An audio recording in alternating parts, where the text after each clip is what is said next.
How to enable front page support for a customer in Plesk. This tutorial assumes that you have already logged into Plesk. Now let's learn how to enable front page support for customers.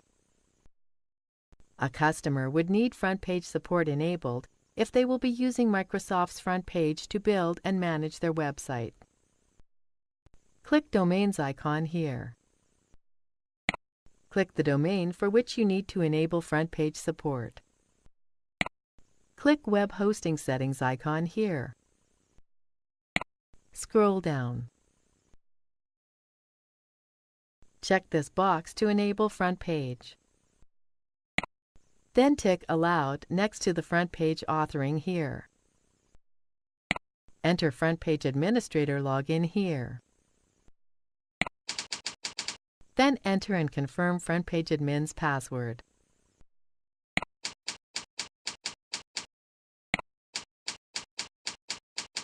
Scroll down. When ready, click OK to save the changes.